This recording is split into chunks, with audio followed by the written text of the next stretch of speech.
Good afternoon, everybody who is logged on, and welcome to this session for Law for Community Workers. Today we're dealing with changes to residential tenancy laws. My name is Chris Stone and I'm a team leader in Legal Services Legal Information and Advice Division. That's the team that provides legal advice to the community through our free legal helpline and also through appointments. More of that towards the end of the presentation. But for this webinar, we're very thrilled to be joined by Michael Bampton, who is a Senior Conciliation Officer in the Advice and Conciliation branch at Consumer and Business Affairs. After I cover some housekeeping in just a moment, Michael will be telling us about the role of consumer and business services in this area of residential tenancy laws, and also the role of the head of the office, the Commissioner for Consumer Affairs. Can I begin by recognising that we're hosting this webinar and talking on the land of the Kaurna people. We wish to recognise the traditional owners of the countries where you are all joining the webinar from today, and any First Nations people present in this webinar. We pay our respects to all elders past and present, and we celebrate the diversity of Aboriginal and Torres Strait Islander peoples and their cultures and connections to the land and the waters of South Australia. So just some housekeeping matters. Please use the chat functions in Teams to ask any questions. We'll try and keep an eye on questions as they're coming through, or it may be that we save them towards the end. If you do have any technical issues that we might be able to assist with, please again use the chat function in Teams, and our technical support here will do what they can to assist.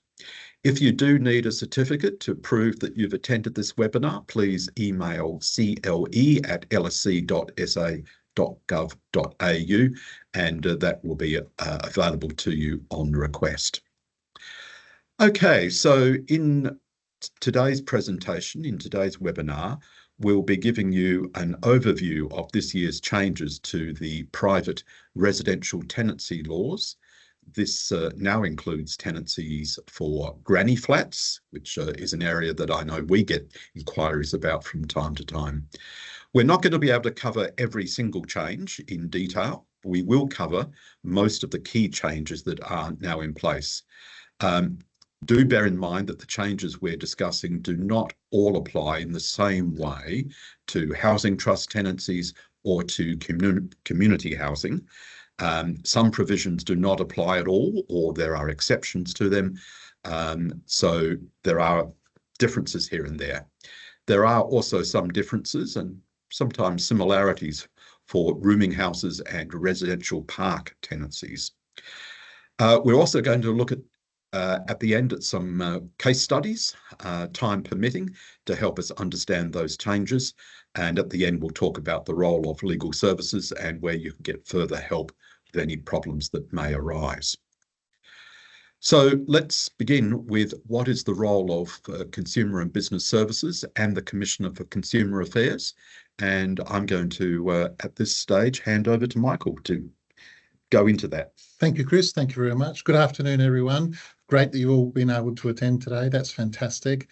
Look, the role of Consumer Business Services, and I'll abbreviate that each time, CBS, is to provide advice, conciliation, which is in the form of dispute resolution, and education, as well as being the watchdog for all consumer protection legislation in South Australia. So we take requests from consumers and traders, or tenants or landlords, okay, and we assist all customers, whether they're consumers or traders, who contact our office. The Advice and Conciliation branch, from where I'm from, provide advice, conciliation and education for disputes upon request. ANC is set up to assist consumers and traders resolve their disputes in an alternative dispute resolution setting. ANC is unbiased and has no vested interest in the outcome and just wants to see parties resolve any differences amicably. We do not act or advocate for consumers or traders. We're there to assist, provide advice, educate, and empower people. Note, only the court can compel someone to do something. We don't have that function. Additionally, if we receive a legitimate request, we will contact the other party, and in most instances, the trader or landlord, and try to conciliate to help both parties reach a satisfactory resolution. The Commissioner for Consumer Affairs is responsible for the administration of the Residential Tenancies Act, and the Act refers to forms of requirements approved or determined by the Commissioner, which is why you may notice many forms and requirements are set by the Commissioner. Thanks, Michael. Now, as we've said, there are changes that have come into place in the laws for residential tenancies. What was the aim of those changes, Michael? Yeah, thanks, Chris.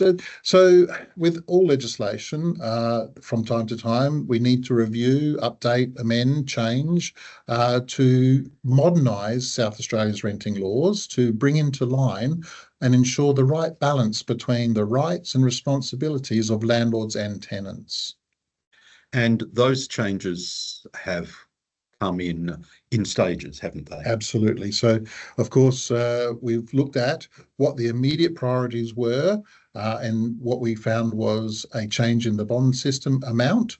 Then we looked at other priorities, which was solicitation of rent bidding to stop that, limitation to an applicant information as requested. So what we see in the past and our future as citizens of Australia and South Australia is that data protection is a very important thing for government to be involved in, protecting tenant information. So we looked at that.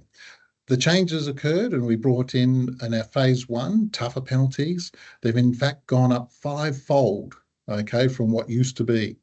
New penalties when selling a property, no unreasonable refusal for a number of things, particularly in subletting of properties, and rent not increasing more than once every 12 months. So it gives that safety of tenure for a person so that they have it. And then phase two, the July ones, we'll go through some of those in our slides. Okay. So moving on, we understand that there have been some changes to the information that can be sought about tenants, and also changes to how long this information can be stored. Can you tell us a bit about those changes? Yeah, so thanks, Krista. Again, looking at what the priorities were, we looked at data information, data retention, and data gathering. And we found that what was being sought from people was a little bit over the top some cases, and some of the stories we've heard. So landlords are prohibited from requesting the information prescribed under the new regulations. And again, that's gone up 5-fold.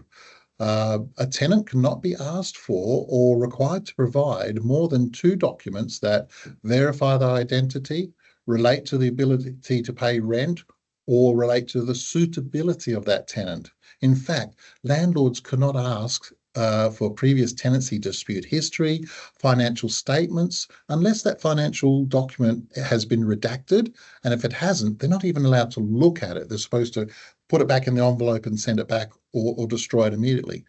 Medical records, which was being asked for, social media accounts, vehicle registration numbers, the microchip number of their pets, or the level of education, or even the reason for seeking a rental. These things are banned now. There's a lot of detail there that was being requested by the Senate. Oh, yes. Yeah.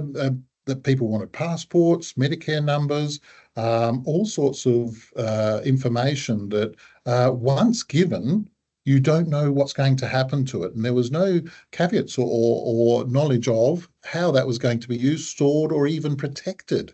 So if you were giving it to, say, a real estate agent, you had no idea where it was going to go after that. So this is what we were finding. Yeah. So moving on to how that information is dealt with. Yes, absolutely. So we've made it really crystal clear now. A person who applies for a property can give consent for their information to be stored up to 6 months after giving that information, because sometimes you might not get your first property or second property, and rather than giving the information over and over again, you can consent to having it on file for a limited period and have it withdrawn or destroyed at any time after that.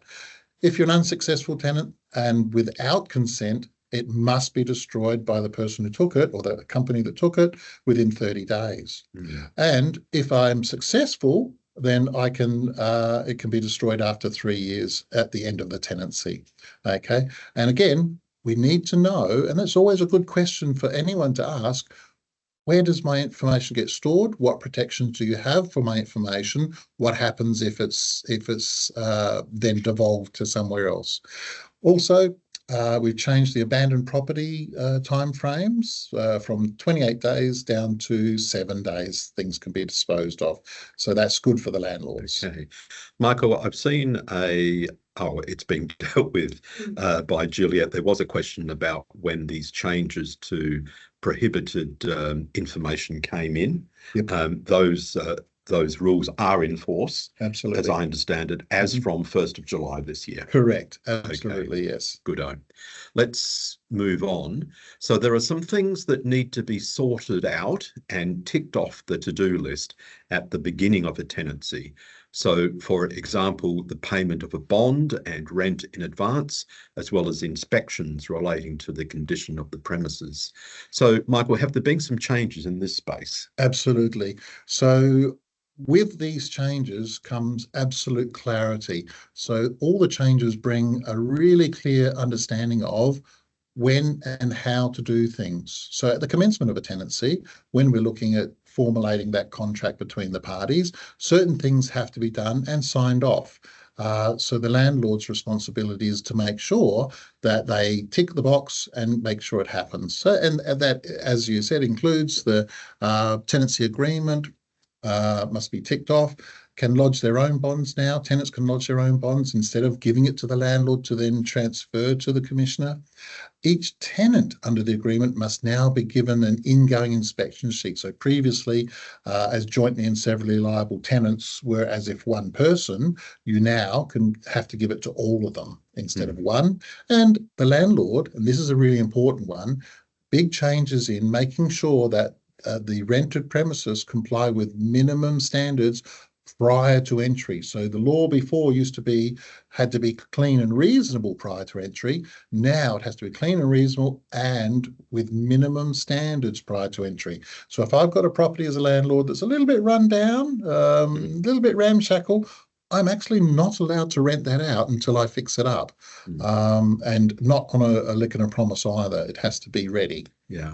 I thought it might be useful for me to point out that, yes, these slides will be distributed to participants subsequent to this webinar, and you'll note in the slides that there are some links, and so when the slides are distributed electronically, those links should be live and will take you to the references on there. It's like on the current screen, there's a reference to a tenant information guide, and there's also the reference to where you can find the residential bond forms online. And there'll be other examples such as that during the webinar that you'll see in the slides. So moving on to proposed sale of premises, Michael. There are some issues there. Yes, so what we found was that the previous wording didn't lend itself to absolutely make it clear that if I was a landlord and I wanted to rent my place out, but I also had in my mind an intention to sell that property within the first 2 months of any tenancy being entered into, that I had to let people know about that or even divulge. And so it's been made very clear now that a landlord or agent, and this includes a selling agent, advertises a premise for rent. They must display and not conceal the fact that they intend to sell the premises within 3 months after a new agreement has been entered into.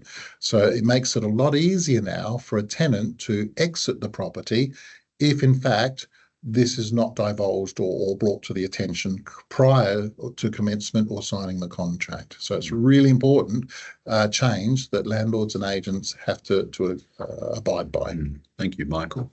So we've already dealt with I guess, the commencement of the tenancy, and we've just looked at the issue of premises are going to be sold. What about once you're in the tenancy? There's also a lot that can come up during that period. Both the tenant and the landlord, under the relevant legislation, of course, have rights, and there are also responsibilities on both sides.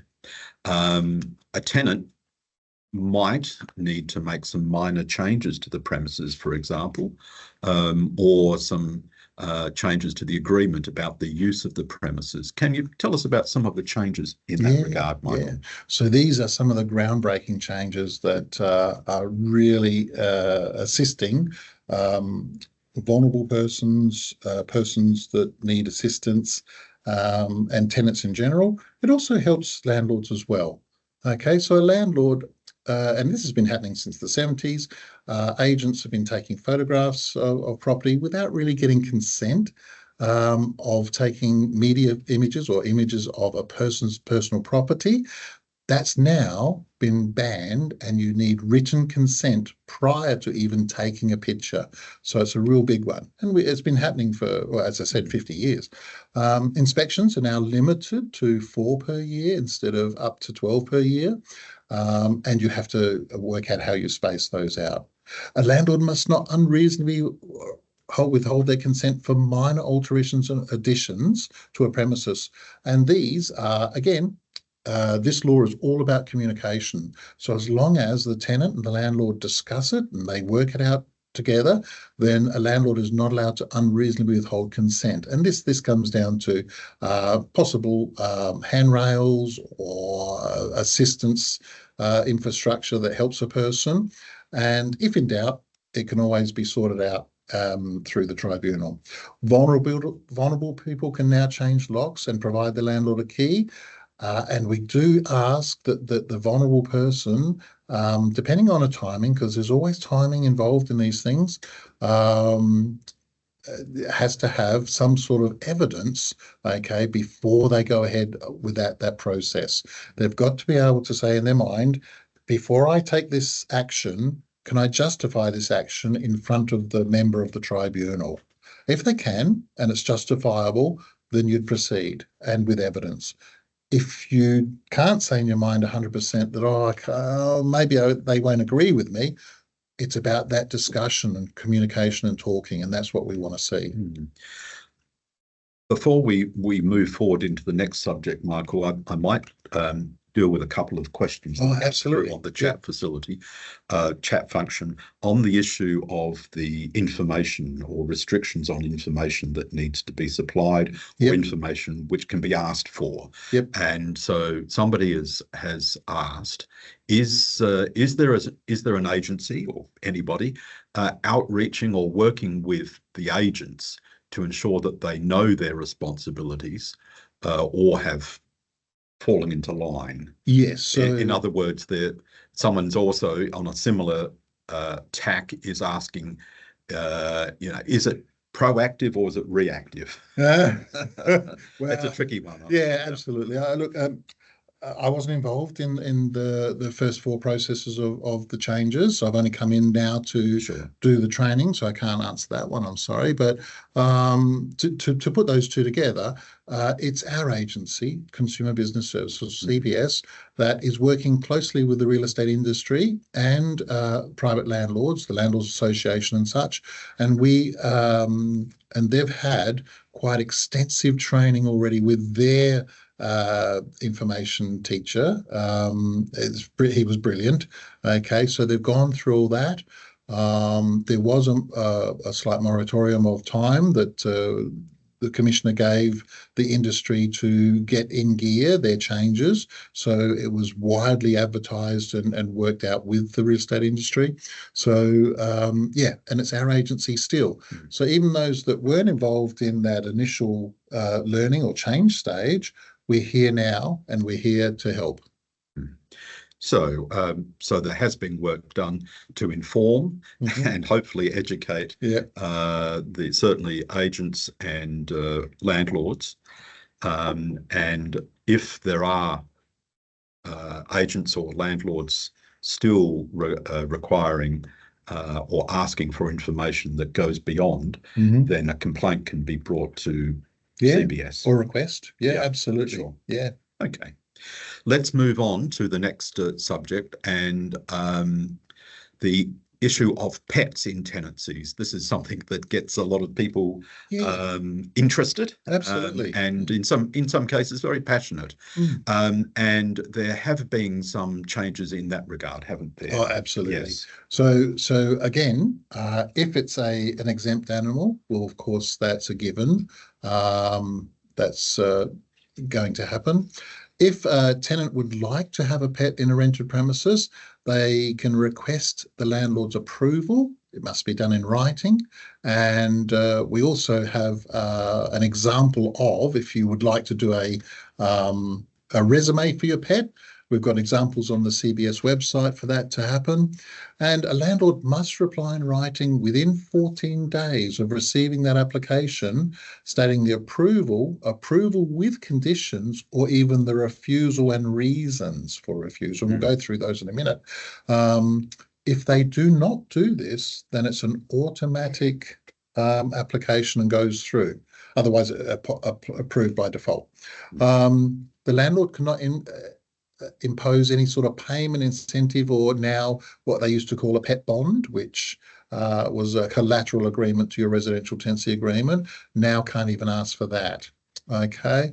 And as I said, we've got some templates on the CBS website for landlords and tenants in this process to help them move forward. And again, there's a link on the slide there that people will see.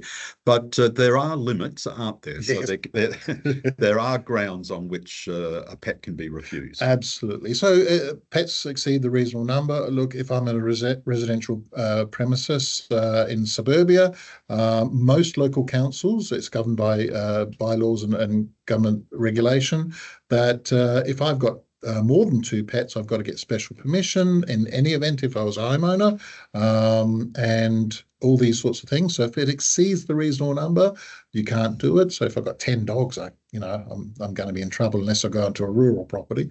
Even with dogs, it's going to be difficult. The premises is unsuitable, a 1-bed sit, and I want a Great Dane, or I want a huge animal that it's not suitable for the animal, then that can be taken into consideration. Unacceptable risk of health and safety. If I've got an animal that is venomous, so a red-bellied black snake, or some other sort of reptile that bites people or could bite people, then no. Things that contravene a law or bylaw, like strata rules, absolutely have to be taken into consideration. And if the tenant has not agreed to a reasonable condition, so if it's an outside dog, the reasonable condition could be that it's kept outside. But if I'm saying, no, I want my Great Dane inside, or my 2 German Shepherds inside, then this can then be sorted out by the tribunal. Or if the animal is not a pet, it's a rock, I'm treating it as a pet, or whatever it is. Yeah, and this is one of those areas of law where the concept of reasonable is implied, and many people often ask in various contexts, well, what is reasonable? And the answer that many lawyers will give you is, well, it depends. That's right. And it does depend on the circumstances. Absolutely. Quite often. Yeah, so when we talk about a suburban place that's a 3-bedroom home that has on a 1/4 acre, plenty of land, lovely for 1 or 2 animals to be kept there, or a group of chickens or things, as opposed to, as I said, a 1-bed sit place that you're trying to keep 2 Great Danes in. Yep. Okay, so there is so I've just been directed to a question that's come in, and this is taking us slightly away from pets, but that's fine. Let me just read it out to you. Oh, okay, so there are a couple there. I'll just make sure I've got those. Yeah, so the compliance activities on the info, well, that's started already, yes. as I understand. And there's the question, when does the moratorium end? So it ended already. So we Yeah, gave that a 2 week for the real estate industry to yeah, get their applications into line and make sure that they weren't asking for the incorrect information anymore. yeah. So And the other question that's come in, can landlords rent out under minimum standard and reduce the rent? My understanding was some houses are rent reduced and cannot be charged at market rent. yes, so if we're talking about a house that already has, so this is under the Housing Improvement Act Yes. 2016, is where they take the standard from. Now, if I have, as a landlord, have a house that's already has a housing improvement order under that legislation on the property, and it's under rent control through that legislation, then I can rent it out because it's already under a rent control. It's already under that legislation. Okay. And because the law is I can't rent it out for more than what is set by that order, by that legislation. So if that was what we're talking about, absolutely, as long as it's already under a housing improvement standards order. Okay.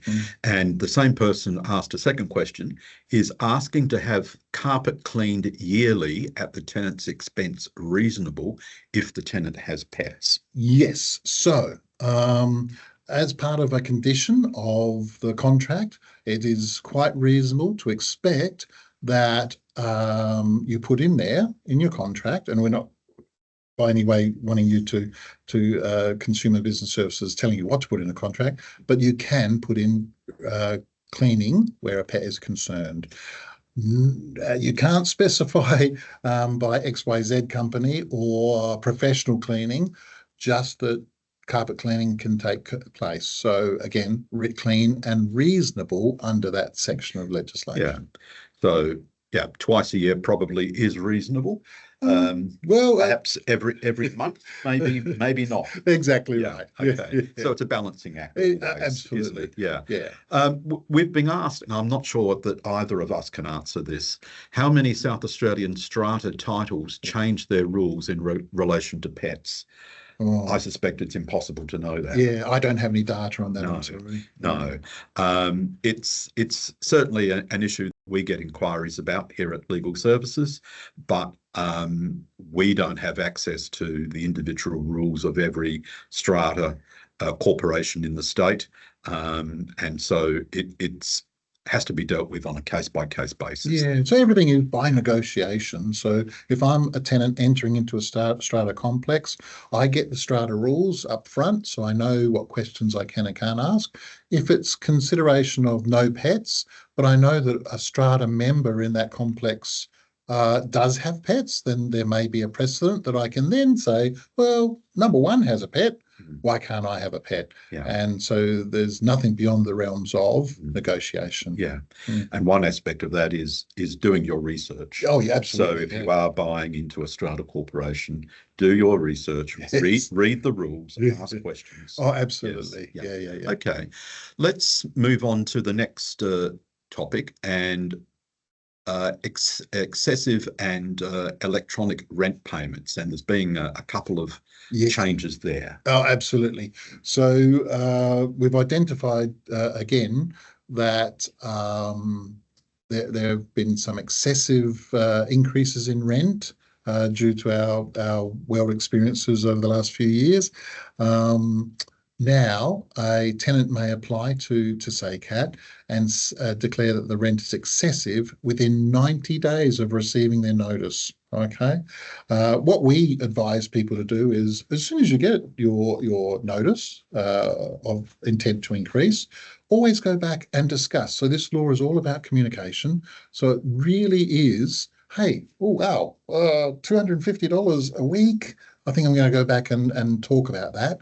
And then if it can't be resolved at the coalface or between the parties face to face, then SACAT is always there. And now under that particular section of legislation, section 56, it's been made a little bit easier to apply and to have that reviewed by the tribunal, which is really good. Whereas previously, under the previous, before the change, a person had to satisfy several criterion to even meet the benchmark before they could approve it. So not many applications would ever succeed. It was very difficult to do. But now it's been made a little bit easier for people to actually have that looked at, which is great. And that could be disproportionate, you know, and we are seeing that up to $250 a week for some people, which is, yeah. We've got a couple of questions coming in on rent, which is perhaps not surprising, given the current climate.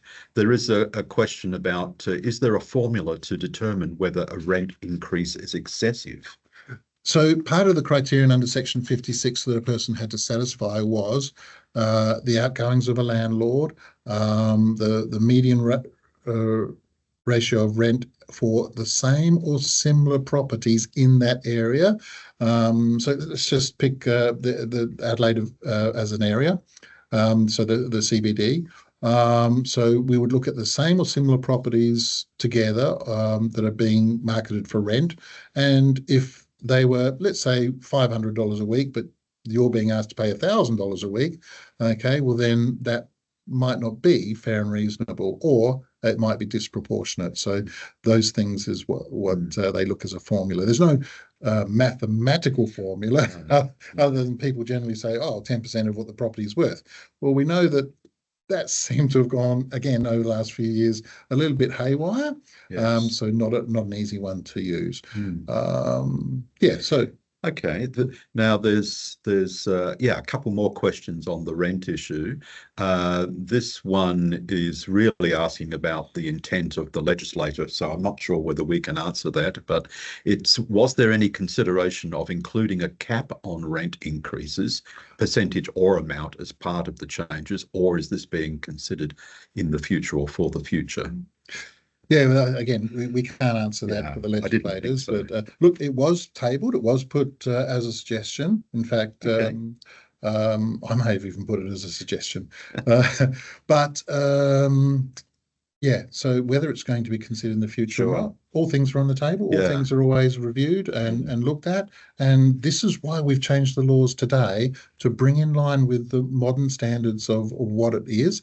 But as we all know, time lags of putting something in place, getting it before Parliament, getting it sorted out, having it happen, and then here we are today is time consuming. It is, yes. And I guess the other thing that certainly we at Legal Services need to point out to people from time to time is that our role is to tell you what the law is. We don't make the law, nor can we change the law. The people that can change the law are the parliamentarians. Yeah. So if the changes that have been made don't seem sufficient to you, or you think they're inadequate, or even if people think they might have gone too far, then the people to speak to are the MPs. Absolutely. Your local MP would be a starting point. Look, there is one or two more questions. There is a question here about someone thought that rent was not allowed to increase by more than 20%. I don't think that's it's never been a thing, unfortunately. No. Maybe one of those urban myths out there. Yeah. We deal with lots of those. Yeah. Is there a web page where the criteria that are considered when determining whether a rent increase is excessive is available?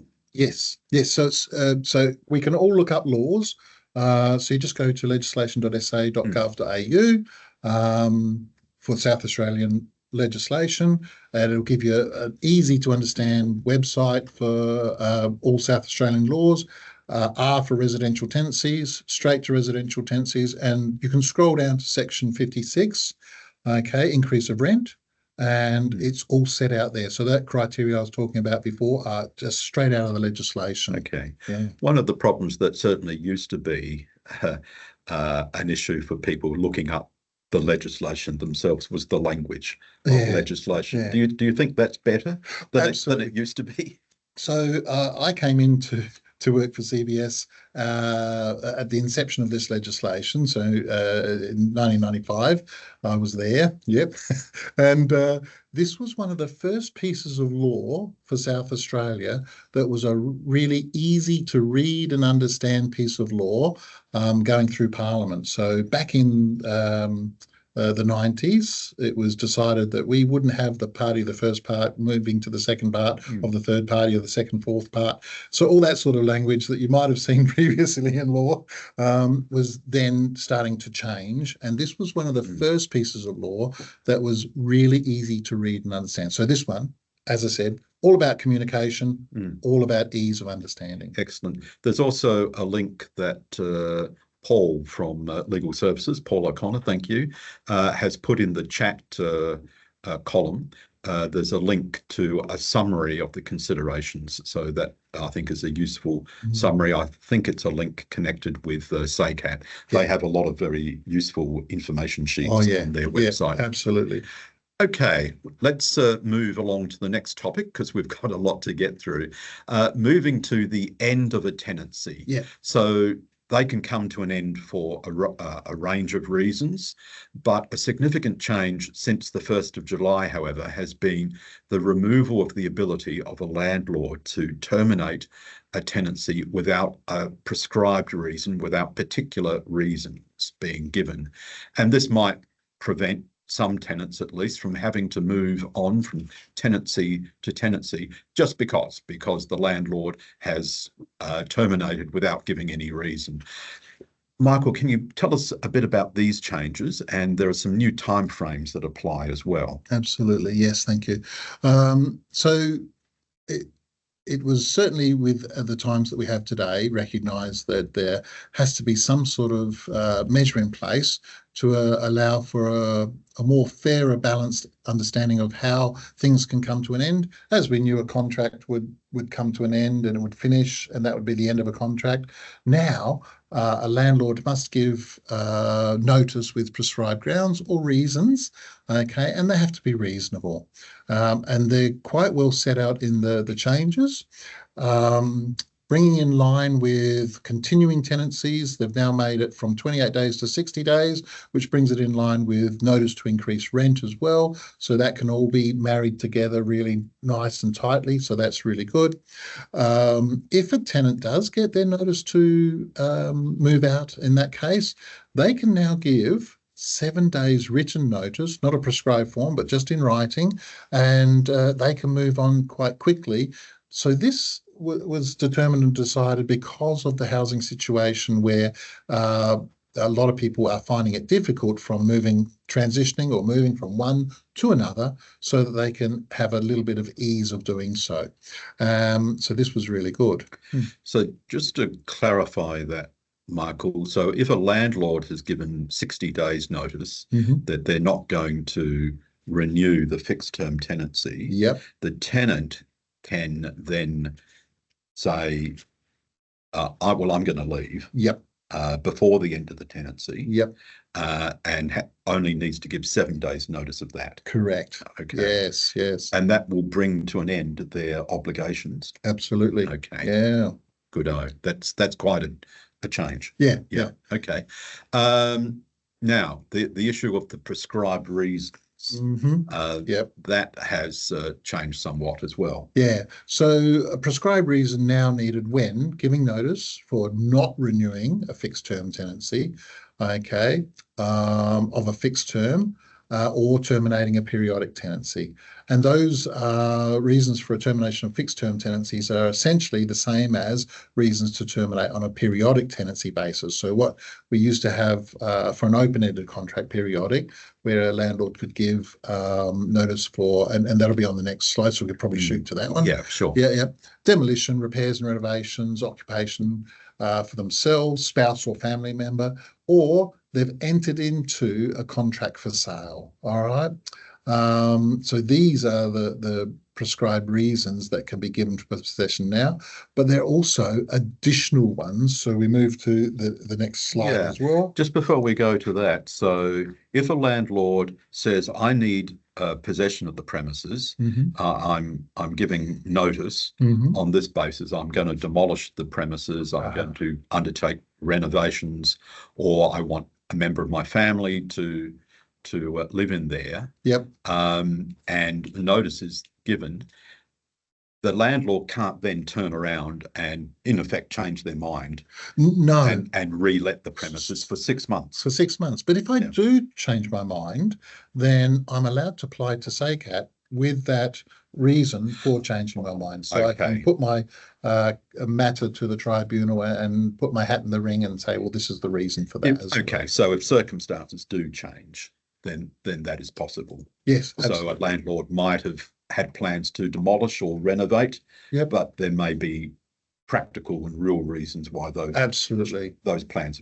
Local government authority does not approve your application, or for whatever reason can happen. Okay, let's move on to the next screen then, because there are other aspects there. So on the flip side of the coin, now tenants have been given the same opportunity that the landlords have for prescribed reasons in ending a tenancy. But these are the additional ones. If the tenant has been given 2 breach notices and there has breached for the 3rd time, not just with rent, how it used to be, but any same or similar breaches. That's really important. So not just rent, it could be 3 of the same or similar. Failed to pay the bond, which normally you'd sort out at the very commencement of the tenancy. I've got to tell everyone, never leave it till the end. That would help.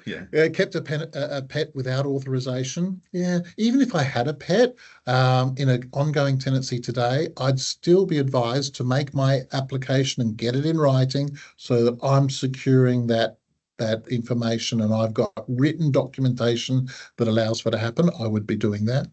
Or the tenant induced the landlord to enter into agreement with false representations, and this does happen, or is no longer eligible for a charitable organisation renting the NRAS scheme or educational accommodation. I was made aware of a situation we were giving advice about where a tenant came in, provided some of the information that they can be asked to provide, but it was found that the information was false, and indeed it involved a forged document. Oh, goodness. And that induced the landlord to enter into the agreement. So I think clearly something there. Absolutely. What a wicked web we weave. Indeed. Okay, moving on to the next screen. Yes. Additionally, or their guest. So not just the tenant. These ones include a person's guest has caused serious damage, caused serious risk to life, health, or safety. So my friend who's come in and might have punched the landlord in the nose. Caused or to be unfit for human habitation or been destroyed, threatened or intimidated landlord, agent, or their employee. So the gardener, sales representative, whoever. It extends to all those people that are agents for a landlord. All right. Use the premises for an illegal purpose, including drug-related conduct. So there's now easier mechanisms for landlords to end it on these grounds alone. So it's made it easier for landlords. Now, we've got aspects here that are summed up under the heading retaliatory notices and domestic abuse, which is a very difficult area. Yes and no. Again, it comes down to before I take an action, that action I take, can I justify before a member of the Residential Tenancies Tribunal? So landlord cannot retaliate if a tenant simply seeks to look at or enforce their rights under the legislation. And the tribunal can declare such retaliation as having no effect. So it can make all sorts of orders, and we're waiting to see what they're going to be. So for just to butt in, so for Yeah. instance, if a tenant raises an issue about the condition of the premises or something that's not working and needs to be repaired, and the landlord retaliates by giving a notice, would be an example. Absolutely, and we see this all the time, unfortunately. So this is where these changes have put into place a mechanism where the parties can either resolve amicably between themselves, seek assistance from either of our organisations, or simply go straight to SACAT and have it determined by the tribunal, which is really good. The mechanisms have been made smoother and easier to transgress through these types of situations. Similarly with where the DV or domestic abuse is a part of the mix, and we've got to stamp that out as soon as possible.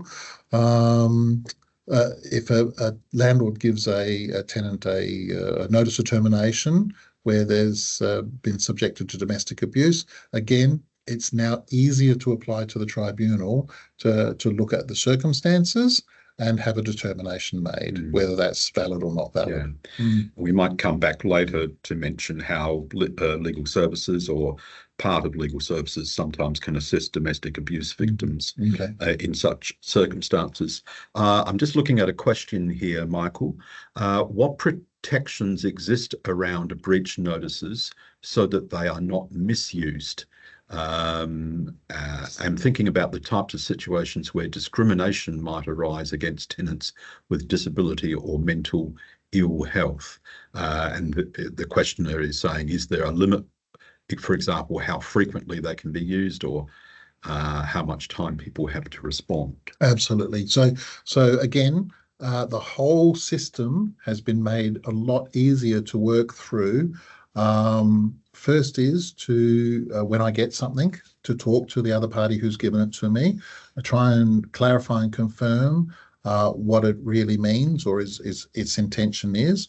Put it in writing to the other party so there's a record. If it still is not resolved, you can come to our office and talk to us. Again, under Section 65 of the Residential Tenancies Act is about quiet, peace and enjoyment. This then falls into, if a landlord keeps giving notice after notice after notice for no good reason other than it's a little bit, then those first steps take place: talk, write, come to us. And then it may end up in SACAT, and the tribunal can determine whether this has been some sort of abuse or not. Yeah. Thank you.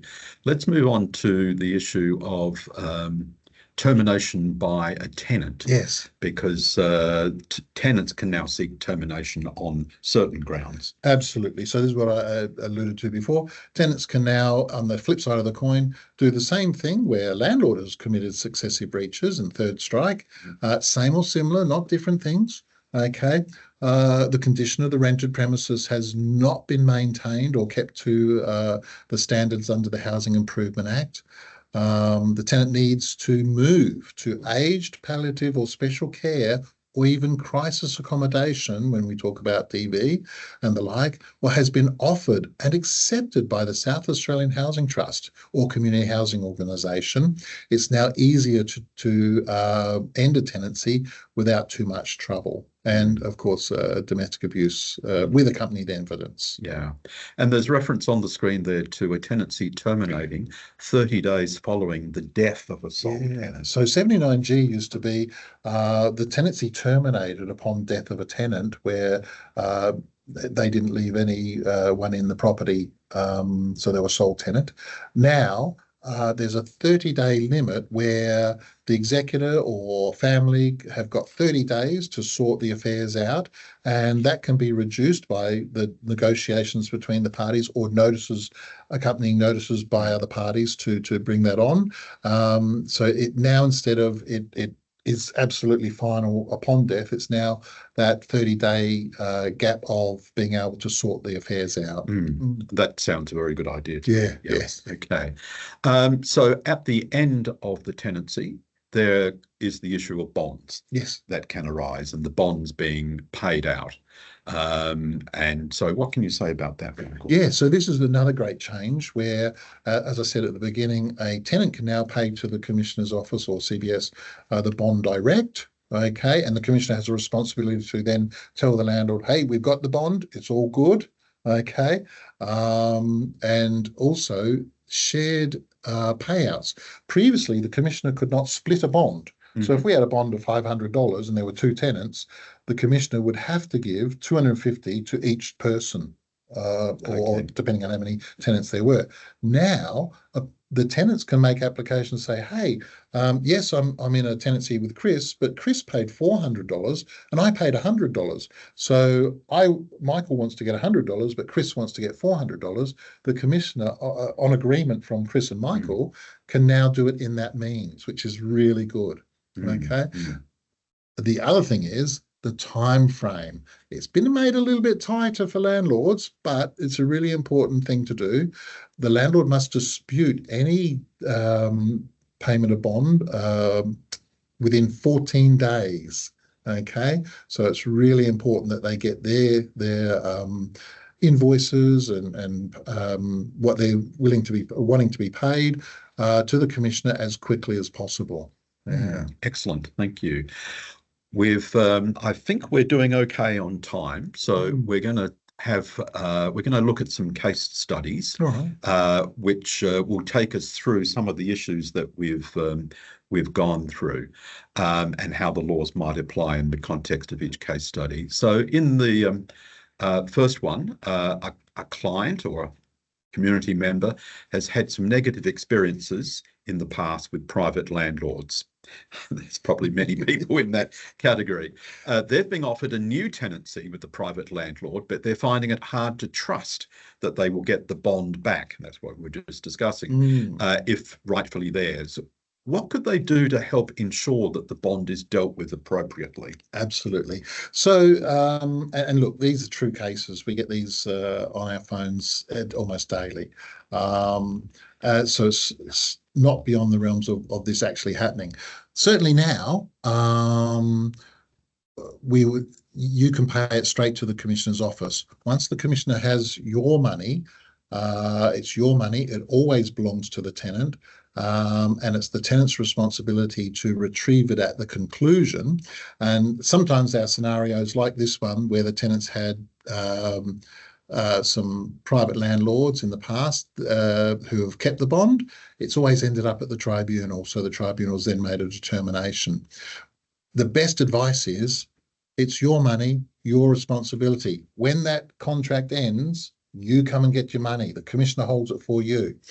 If you do not think that the landlord is going to lodge the bond, and you want to try and not go to the tribunal because of that, because that's what you have to do, then absolutely now you can lodge it so that it's in trust with the Commissioner's office, held in trust for you for the life of the contract, and then you can come and get it. Excellent advice. Okay. Moving on to the next case study, we have someone who has recently lost their life partner, and for company would like to get a small non-shedding lapdog as a companion. How would they approach their landlord about this, and what do you think their chances are of approval? Well, okay, so with the changes, there's a strong chance of approval, even if you didn't have a pet before. And again, it's all about communication and putting that first foot forward and asking the landlord. And look, we hope that everyone's going to be a good human. And if I knew that this person had lost their life partner, I'd be pulling out all stops to help them in any way I could, and certainly agree. The good thing now is, with the change of the law, the landlord cannot unreasonably refuse. Yeah. And again, it's that concept of what is reasonable in the circumstances. If this person were saying, I'd like to get an alpaca as a companion and I live in an apartment, probably that's not reasonable. That could be, yes. Yeah. Okay.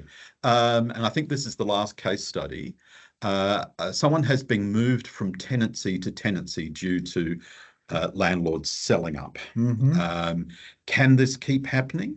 How is it dealt with? Is there any way to stop this from happening? Yeah, look, and this is a true one. This does happen. I've had calls on the line about this. Look, The problem with tenancies and renting is that you don't own the property. You don't have the certificate of title for the property. What you do is a license to reside, okay, and enter into a residential tenancy agreement to live there for a period of time, and with conditions of payment and the like in a contract. It's unfortunate, but houses are bought and sold every day in the world, or in South Australia. It can keep happening. It's dealt with. Look, it's about that going into, and there's no way of telling. I might not want to sell my rental property this week, but the bank may force me to sell my rental property next month, or 6 months' time, or for whatever my reasons or are happening in my life as an owner. So it can happen. How's it dealt with? Again, it's the communication. The more communication that people can do and have, the easier things work out. And I've had tenants on the phone who said, "This is my third one. No, I can't get it right." Is there any way of stopping this from happening? Again, unfortunately not. No one knows whether Michael loses his job and can't afford his mortgage on his house and has to sell it. These things do happen in real life. Yeah. As you say, that if communication is good between the landlord and the tenant, then at least there is knowledge of what is going on, or warning of what is going to happen. Yeah. We're coming towards the end of our time today, folks, but I wanted to confirm where people can go to get general advice in relation to those issues, and that's certainly here with us at the Legal Services Commission. We operate a legal helpline, which is 1300 366 424, and that's open Monday to Friday between 9 and 4:30. The calls are answered by qualified lawyers that you can talk to get some general advice, some preliminary information, referrals if appropriate. And where appropriate, we can also make appointments for people to actually come in and sit down and talk at greater length about the problem. We also do, at much the same time periods, offer a legal chat facility. So you can go online to our website of the Legal Services Commission and have a chat to somebody in real time. And we do offer translators or translation services where it's appropriate and where it's necessary. I should also point out that part of the Legal Services Commission is the Women's Domestic Violence Court Assistance Service. And there's a separate web link and a separate phone number there that's on the slide. That service is funded to assist women who are applying for either intervention orders as a result of domestic violence or seeking appropriate tenancy orders through SACAT, and that goes back to the references we've made to domestic abuse or domestic violence. There was, in fact, a question about that. Does the new owner, no, where are we? I think I might need to go back a bit about that, but I think there was a query about the orders that are made in relation to tenancies. Is the tenancy cancelled, or is one name taken off the lease? And I think it can be either or. Absolutely. As I say, the Women's Domestic Violence Court Assistance Service is there to assist women who are subject or have been subject to domestic abuse in those circumstances. Just moving on to other areas where people can, or other sources of advice and assistance. Community legal centres in South Australia can offer advice and assistance in that way. They're located around the metropolitan area and also in regional areas. There is also a tenants advice service. Rent Right SA provides free advice and support, and to some degree advocacy at SACAT hearings and appeals. They're available Monday to Friday on the number that's on the screen. There are a lot of resources that can be available to you, and all of these have been put on a slide that will be in the PowerPoint presentation that will be shared. So there are links there to all sorts of fact sheets, some, if not all of which I suspect are prepared by CBS. Yes. So we're very grateful for that being available. And finally, legal resources are available from Legal Services. Our website, the Law Handbook online, which I'm sure many of you have used or seen, does have a lot of information in very easy to read sections about residential tenancies in general. And I think we've just about come to the end of our time. It's 1:29, but in 30 seconds, Michael, can you answer a question? Are clients meant to pay the sewerage rates on the water bill? What if they have a septic tank? Yeah, that's a very specific question. It is a very good one and comes up quite often. So absolutely, a owner of a property or landlord is always responsible for rates, taxes and levies. So the sewerage rates are part of a tax that are responsible by the owner of the property and can't be passed on. It's the same as, do I pass, if I'm working as an owner and I pay tax, can I pass that on to my tenant? No. So think of it that way. No, you can't. Okay. So rates, taxes, levies can't be passed on ever. Yeah. Excellent. Thank you, Michael. Look, we've come to the end of our allotted time. There may be specific questions you have, but I suspect that if you want to follow those up with us here at Legal Services, we would be able to deal with those. Or indeed, if there are questions or queries that really represent a complaint about a situation, I'm sure CBS would be more than happy to assist as well. I'm just going to draw your attention to the next webinar in the Law for Community Workers course, and that is Enhancing Legal Pathways for Domestic Violence Victim Survivors. Again, has some relevance to what we've been talking about. That's on 28th of November at 12:30. Thank you all for your attention today, and thank you to the support, technical and otherwise, from staff here. Thank you, Michael, for being part of this discussion. It was a pleasure. Thanks, Chris. All the best, people. Thank you. Goodbye. Thank you.